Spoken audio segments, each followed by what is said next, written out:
guys, the other day I was craving my grandmother's apple pie, so I decided to pull out the recipe book that she gave me for my birthday and make the pie, and then I uploaded a picture onto Instagram, and a lot of you wanted the recipe and a video showing you guys how I made it. So here is that video. Without further ado, this is Grandma Fowler's apple pie recipe.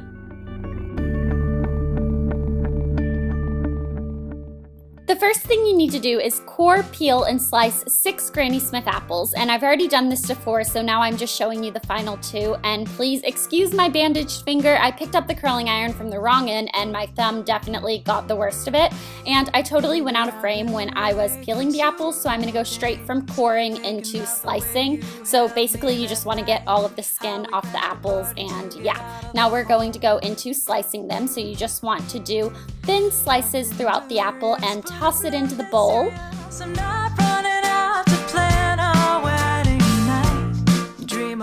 Pour about a tablespoon of lemon juice over the apples and toss. This is going to help prevent browning and make sure they don't get too mushy. And then you want to gradually add 3/4 cup granulated white sugar. So I am just kind of tossing that and then adding a little more, tossing a little more, adding a little more. You get the gist.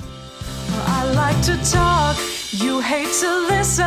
You think that a woman's place is the kitchen, but it feels so right. Now you want to mix together 1 tablespoon flour, 1/2 teaspoon of cinnamon, 1/4 teaspoon of nutmeg, and 1/8 teaspoon of salt. So I mixed all that together and then I dumped it into the apple concoction we are making, and now I'm just tossing that.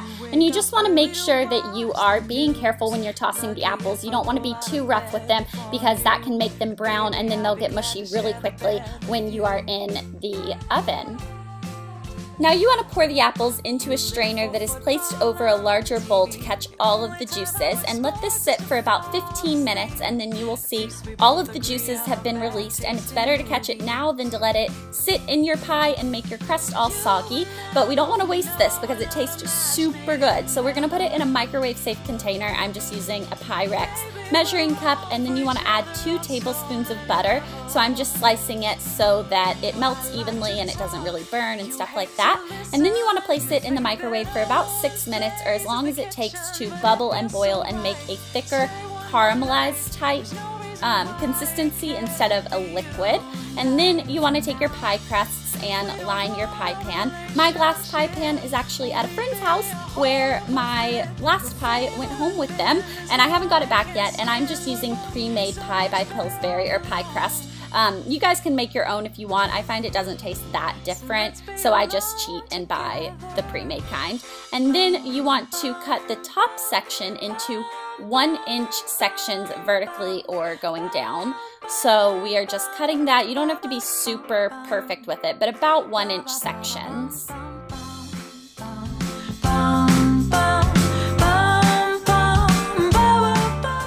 Now our caramelized concoction is ready, and you guys know I do not like caramel, so the fact that I love this just goes to say how amazing it is. So you want to pour it back into a bowl, and then you want to toss all of the caramel mixture stuff. I guess we could just really call it caramel, but that's not exactly what it is.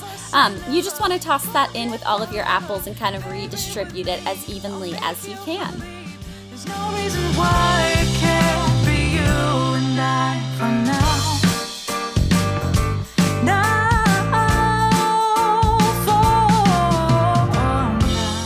So now I'm just pouring my apple mixture into my pie crust, and then you want to smooth it down so that it's pretty much the same all the way around. You don't want one edge of your pie to be like way higher than the other edge or something like that. And maybe that's just me being picky, but my grandmother always said you gotta smooth your apples out. So now after this, I'm gonna go ahead and start laying down the strips, and you just kind of can go in size order and lay them from the center to the outside and stuff.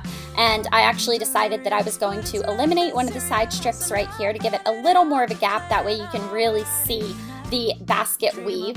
And then I'm going to take another pie crust. So I actually have to buy 4 at a time because they come in packs of 2. So I'm only using 3, so that gives me another one if I need to. You can just put it in the freezer and save it for the next time.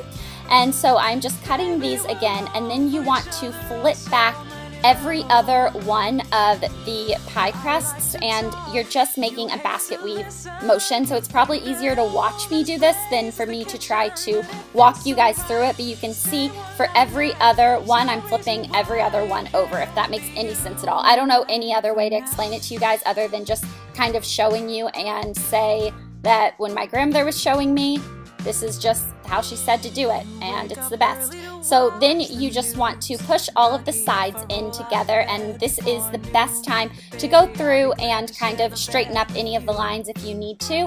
And then I'm just going to take a knife and I am getting rid of all the excess dough around the edges so that it makes a pretty edge and stuff like that. So I'm just doing that, and then you want to take a fork, and I am just going around all of the edges. This is going to seal the edge, so it's going to really make a definitive crust on it.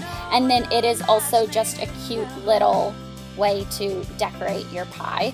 So I'm going all around that, and I'm doing that, and then a little bit of the excess kind of hangs over a little bit, so you can just feel around, and if you need to take any of it off, you can just use your knife and kind of slice it off really quickly like I am right there. There's no reason why it can't be you and I for now.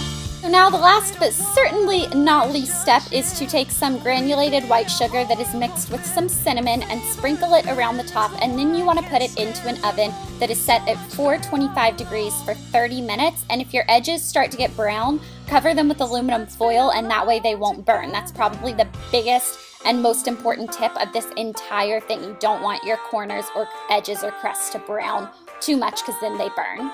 So now the pie is out of the oven, and I let it sit and cool for a little while. So I am cutting myself my first slice, and it totally falls apart here in a second. I don't know what it is with me, but cutting the first slice out of a pie or cake or anything, I'm always horrible at it, but it tastes just the same, and it's amazing. So I hope you guys enjoyed this video. If you guys make Grandma Fowler's pie, film it and leave it as a video response so I can show her, because I know that she would just be so excited. So I'll see you guys later. Bye. It's alright, stay one more night.